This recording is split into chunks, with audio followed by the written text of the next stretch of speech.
Welcome to a new episode of Hacks and Hobbies with your host, Junaid Ahmed.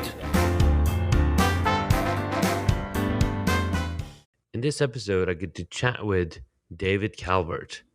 David, a fellow podcaster, is an awesome inspiration.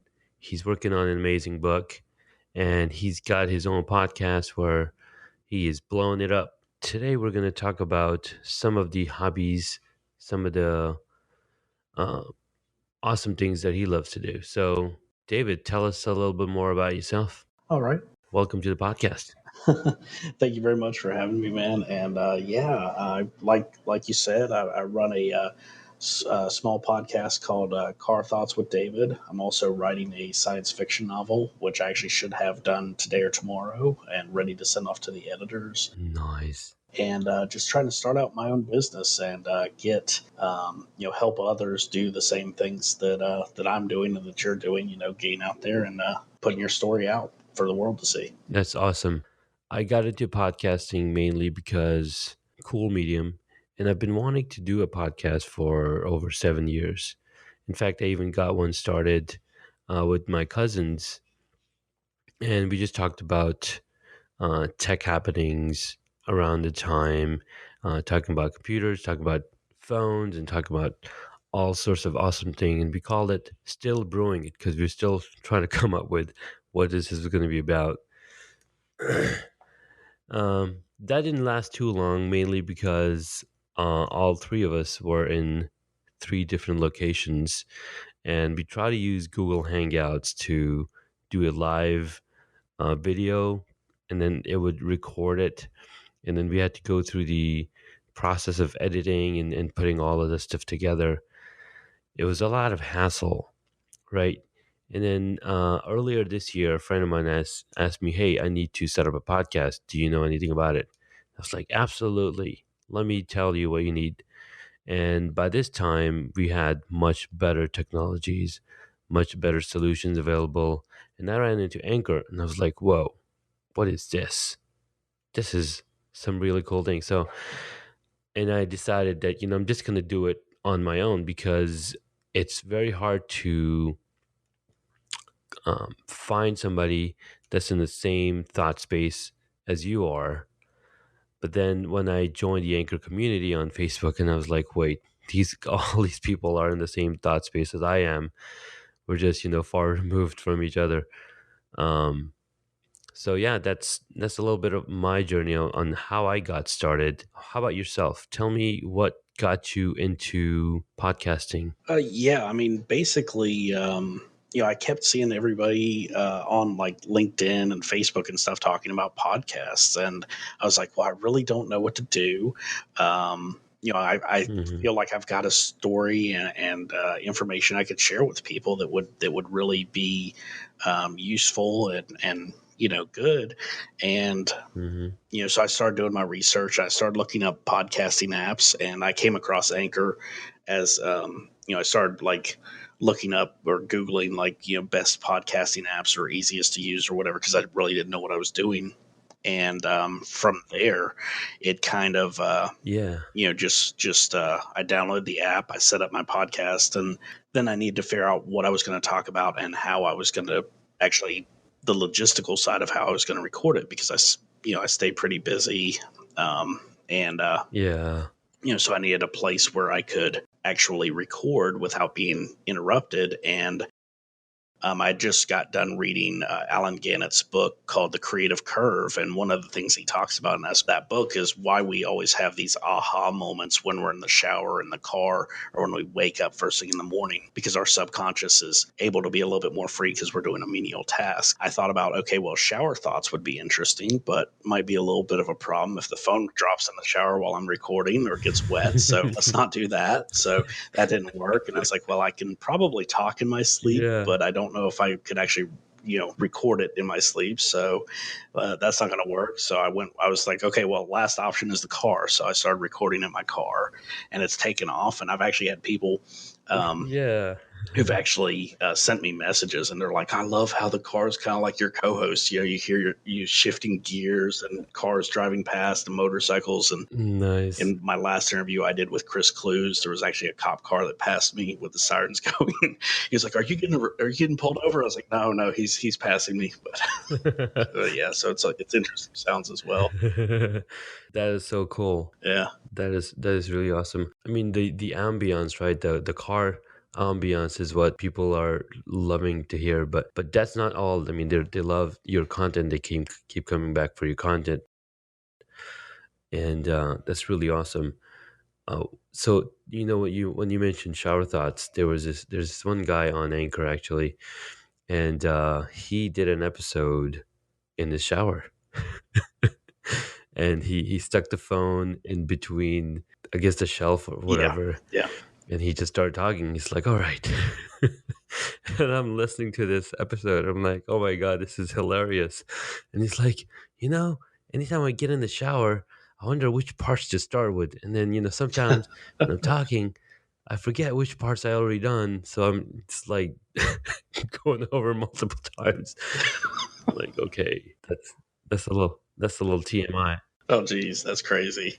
Now I did actually record an episode standing in the ocean. I was about waist deep in the ocean and actually was standing out there on the beach at like Yeah, 4 o'clock in the morning, and actually decided, like, I was waiting for the sun to come up. I was going to take some photos. And I was like, well, the water's that's warm. awesome. You know, I'm going to get out in the water, Hmm. and I'm keep my phone with me. You know, because I didn't want somebody to run off and steal it because it was still pretty dark out. Yeah. And so I had it in my hand. You know, I was holding it up high so I didn't get it wet.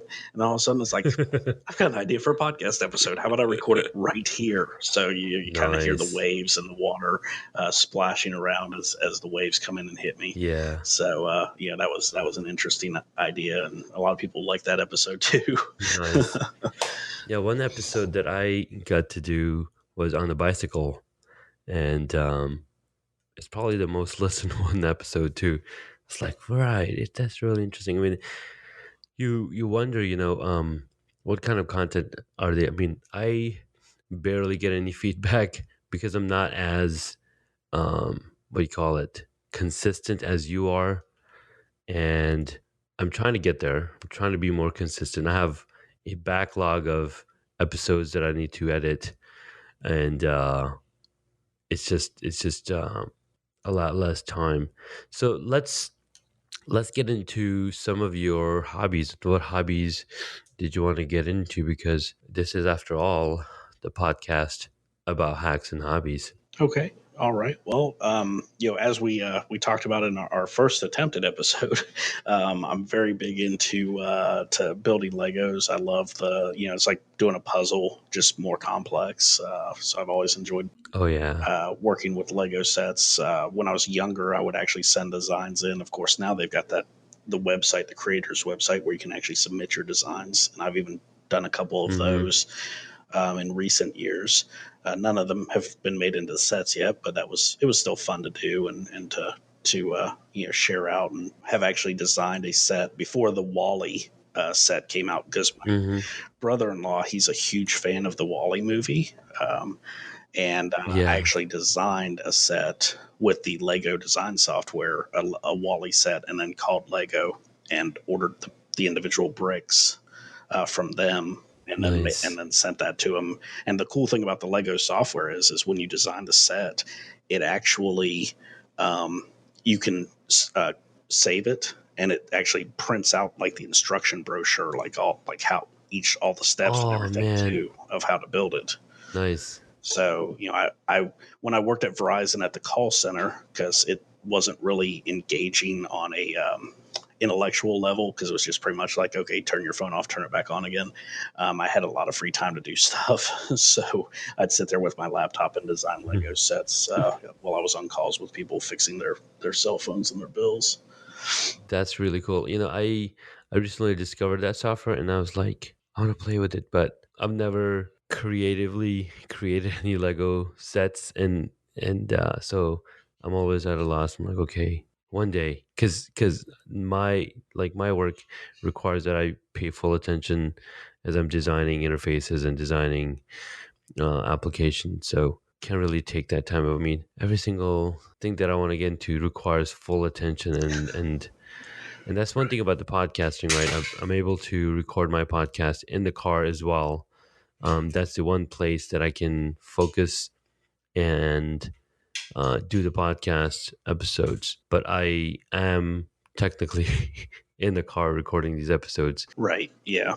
The one thing that I've done is I'm using a dedicated headset, so you don't really hear the car zooming bys and stuff like that. Yeah. Yeah. And I'm actually working on getting So a little bit better equipment for mine as well because, just it's a little bit easier than using just the free headset because I know that thing's going to wear out eventually.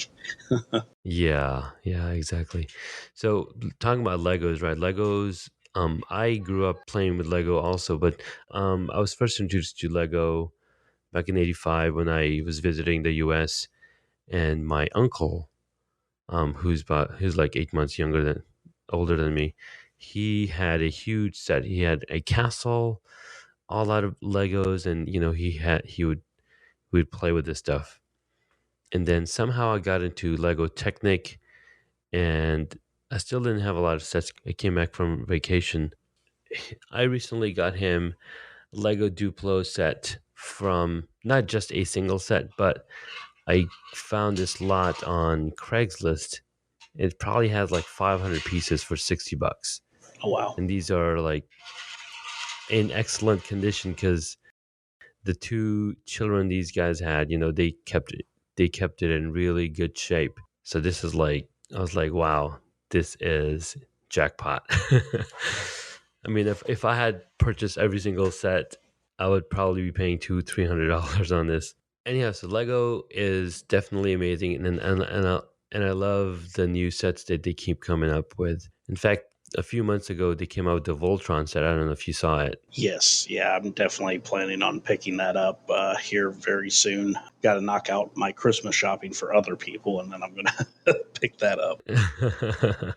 Yes. As soon as I saw that this Lego Voltron set was available, and of course, since I'm a VIP member, I get to order it before anybody else. What happened is I ended up buying two sets. And my colleague was like, "Whoa, you got one? I'll buy it from you." I was like, "Sure, no problem."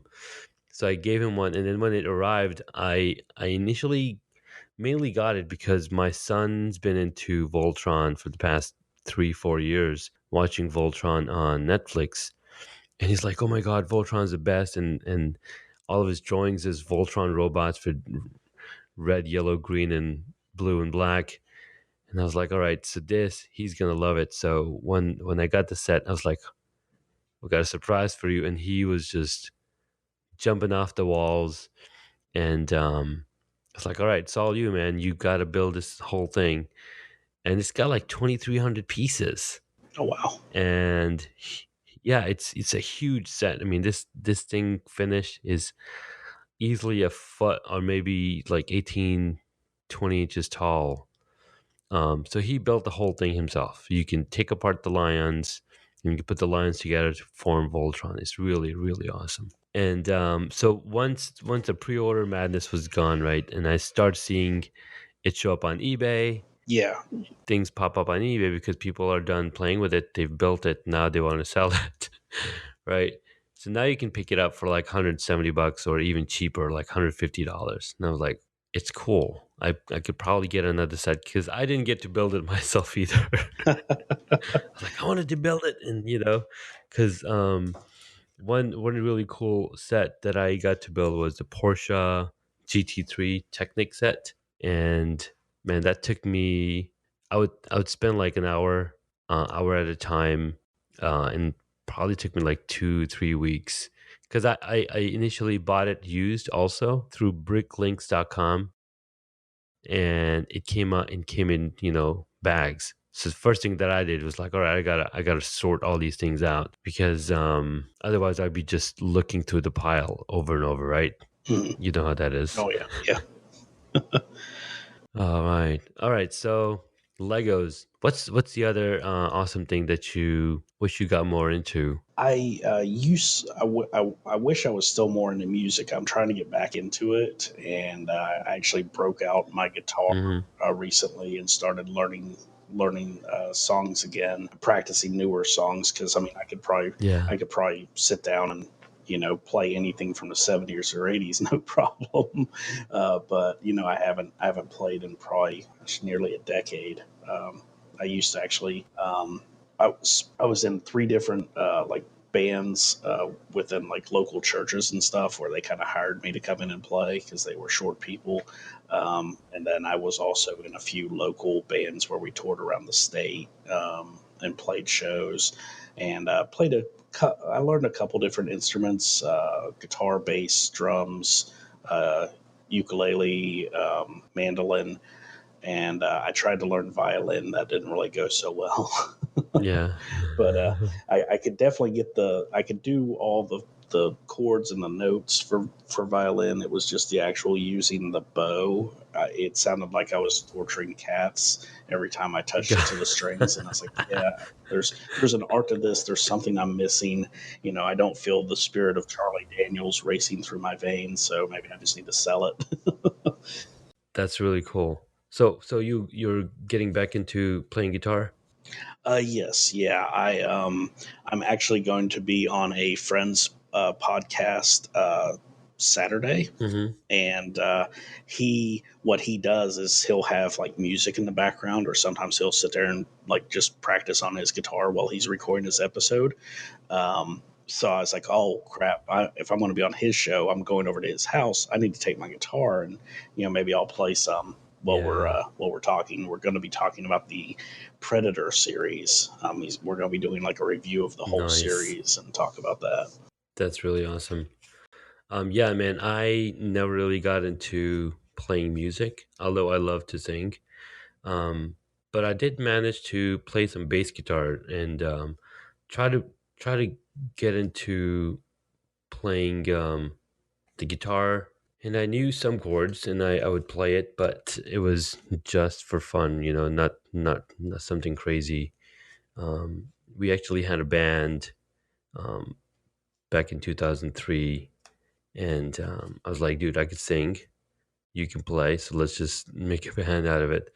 And then we so I think the first couple of sessions we just did it, hung out and did it ourselves. It was me, my friend Ali, his brother who got into drum, who'd play the drums, and then my friend Ali's like, dude, you got to bring your brother in. What's he doing sitting at home? So my brother came in and he just took over. He's like, all right, I'm singing, I'm playing the guitar, I'm playing the bass, and I mean, he was new at it. But he picked up really fast, and he actually did some collaboration songs for some relief programs later in the years. But yeah, Oh yeah. he was much better at everything than I was, gaming and whatnot. So yeah, I mean, I actually recently got a little kid's guitar because my 3-year-old was like, I want a guitar, I want a guitar. So I was like, all right, I'm gonna buy this acoustic kid's guitar. And it said on the box that this is not a toy, this is an actual instrument. So it's all made out of plastic. I got it, and I was like, all right, this is how you hold it, and this is how you play. And he just couldn't figure it out. And I was like, all right, we just got to keep trying. But he's so young, so I'm wondering if it's too early for him. The other thing that kept happening is the guitar kept losing tuning because either my son is going in and turning the knobs for the strings, or it's because it's made out of plastic, it doesn't keep the strings taut as it's supposed to. Yeah, and that's certainly possible. Yeah, so I ended up sending him back. I was like, you know what, Amazon, you can take this back. I'm just gonna get a piano. We visited a friend, and she plays the piano, and she's like, all right, the kids can go at it, and they're just banging away at the piano. Now they're like, can we get a piano? And I think they say that it's easier to learn starting on the piano than any other instrument. I'm not sure how accurate that is because technically on the piano all the keys are laid out, right? What are your thoughts on that? Did I lose you? All right, you just got back. You wanted to talk something. you wanted to get into acting in theater. Yeah, yeah. So when I was younger, I would watch, these movies, and I was just always fascinated by cinema. And Mm. my parents were very into movies. My family was very into movies. My uncle actually worked at a movie theater. So I was constantly surrounded by movies and television at a very young age. The first movie I remember seeing, my mom says she doesn't know how I could actually remember it because I was like 6 months old, but she had actually took me to see because she wanted to go see it again when they re-released Snow White in the theaters. Um, Oh, okay. Yeah. and I remember very vividly seeing that movie and all of that, and made comments about it before I watched it again Yeah. as a still a young child, but definitely not a 6 month old. So she was like, "You shouldn't have been able to remember that. They say babies don't remember those things." I'm like, "I do. I don't know. Maybe they're wrong." But yeah. So and then my uncle made sure I watched all of the Star Wars films. Of course, and my father as well. I remember sitting watching Return of the Jedi at my grandparents' house with him. We were sitting on the carpet, in front of the TV, watching this, and I was just fascinated by all of that. So I was always like, that's what I want to do someday. I want to be in a movie. I want to be able to go to those magical places, those worlds that are created, that I'm getting to watch, and just Yeah. so I always tried to find ways to do that, or come up with ways to do that, and I'd be in plays in school and stuff like that. Of course, being in a small town in North Carolina, in the middle of nowhere at the time. Um, not exactly easy Yeah. to get discovered, but a lot of movies have been filmed actually out here in the Charlotte area, um, and some of which I've actually been an extra in, or um, Yeah. done like little things in, nothing enough to get me an IMDb page, but enough to say, oh yeah, I was in that movie, I was in this movie. Um, so yeah, I mean, it is a growing area. Like, I mean, I'm still in shock that the first of the Hunger Game movies was filmed like 10 miles from my house. Oh my God. I mean, that was Look at that was that. kind of crazy. And then I was in um, Eddie, Uh huh. which was an old basketball movie with Whoopi Goldberg, and um, not well, Days of Thunder. I was I Mm. was too young. I wanted to Yeah. do, but my parents wouldn't let me do. Be in the scenes for that because that was filmed at Nice. the Charlotte Motor Speedway, a lot of it. And then yeah, there was a couple other movies I can't remember the titles of. I actually met Mel Gibson when they were filming The Patriot. They filmed it about Wow. 60 or 70 miles from here, in the Yeah. forest areas of South Carolina. And I was working at a video game store, and all of a sudden, I'm opening up and getting everything ready, counting down my register, and all of a sudden somebody knocks on the door, and they're like, excuse me, I'm walking over. He's like, excuse me, can I come in? I know you guys aren't open yet, but I just want to buy a game. And it didn't dawn on me at the time who it was. It didn't click. And then as I'm opening the door to talk to him, I'm like, oh yes, of course, yes, you may come in. Let's sell you. What do you need? And he bought some Game Boy games. so so yeah, and so I've met some actors and actresses, when they filmed out here, and then of course Mm-hmm. a lot of musicians live out here as well, so that's really cool. I actually on my podcast got to interview Steve Scales. He was the percussionist for the Talking Heads, Nice. um, That's awesome. and I met. Mm-hmm. I can't remember his Art Constantine. That's it. Yeah, he was the keyboard player for the Grateful Oh Dead when they wow. played at Woodstock. Check it So out. actually, he lives like just a couple miles down from where I live as well. So yeah, there's for some reason a lot of musicians and movie stars seem to come through this area, which I would have never thought as a kid growing up, Yeah. that I would have had those chances. Small world, right? So I went on to college, and yeah, went on to college and took up the IT field, and kind of left the dreams of theater and acting away in the dust. And if I would have just waited, it would have It happened. would have. Yeah. I mean, it's never too late because I recently discovered this app called Backstage. Backstage.com. It's like I'm in Backstage with it's really cool how you can, all the casting calls from, in the US are all posted right here, and you can apply to these casting calls and be like, hey, I want to be in this movie. I want to be in this TV show. I want to be a host for this TV show idea that you're thinking about. So there's a subscription price for it. Of course, it's $100 a year to be part of Backstage. But what's cool is that I got to be part of a commercial for Kaiser Permanente, and that paid $100. So my return on investment was basically one show, or one gig. I think I lost you there for a minute. Are you back? What's going on, man? Yeah, I don't know. That's kind of weird. It's the second time it's dropped out. Is it the browser crashing? No. It just like you're talking, and then all of a sudden, it just like the little audio signal thing flatlines, and Oh, I just stop hearing you, and then yeah. At that point, when you see the flat line and I see the same flat line. gotcha. So yeah, I was just saying that check out backstage.com. Maybe there's some gigs going around your area, and you can apply for it and get back in the game. Yeah. Well, I certainly, I'll have to check that out for sure. One thing that actually has popped up as a result of my science fiction novel that I'm writing is Yeah. I met a lady at the LinkedIn local who I was telling her, because she was asking me, "What do you do?" And of course, I don't give the I'm an IT guy anymore.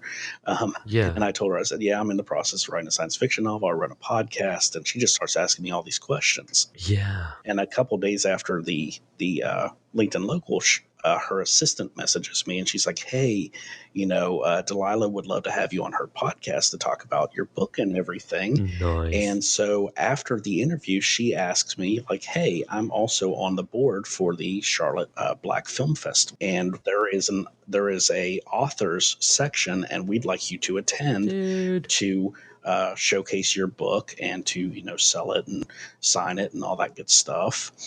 And then she hits me with even bigger news. She's like, "Also, Mm-hmm. we're trying to get some of the executives to come in from Netflix, and what we'd like to do, and what we're asking them to do, is to give each of the authors 5 minutes to come in and pitch their book, like Shark Tank, as to make it into a movie or a television show." Oh my God. So I was like, "Holy crap! Boom. Yes, I will definitely be there. Yes, you would have to tie me up and lock me in a room for I me to not know. show up Yeah, if you're going to exactly. let me pitch my book to Netflix. Yes, I will be there."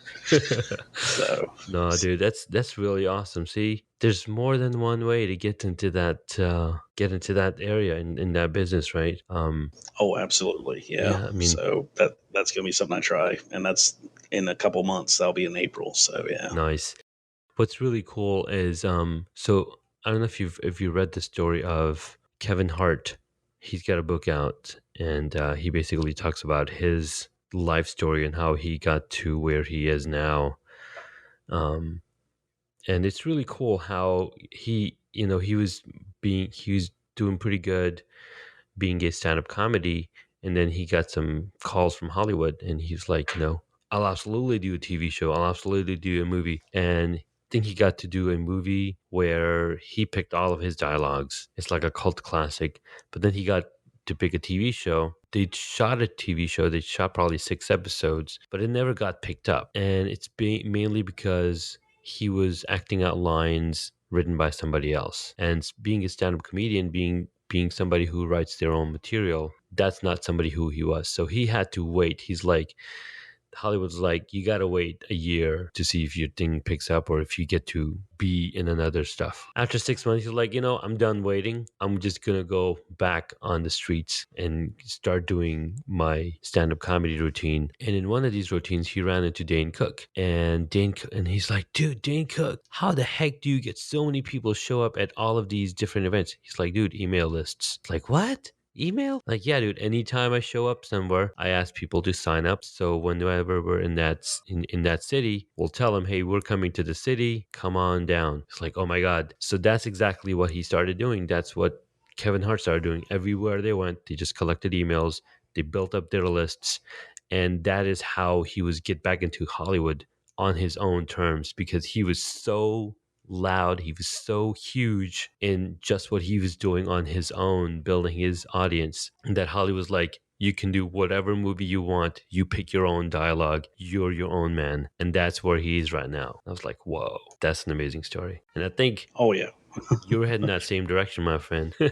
I'm certainly trying to, yeah, because I want to do more and leave a mark on the world, Yeah, man. and write my name into the history books a little bit. So I'm just trying to create stuff and to help people along the way, because I think that's really important too. Is teaching, because I mean there's plenty of room at the table for everybody. Oh, absolutely. I think there's this whole mentality where people think like, oh, well, there's only so much money, or there's only so much fame, or there's only so much of this out there. And there's really not. It's just a matter of, No way. you have to be willing to go out there and get it. And so that's, Yeah, you bring your audience. that's what I'm trying to do, is help inspire people, teach people. That's really the way to go about it. David, this was really awesome talking to you. The movie, the Legos, the theater, podcast, writing books, and really excited to see how your book comes out. And you said it's releasing next week. No, I'm finished. I'll be finished writing it. I've got an editor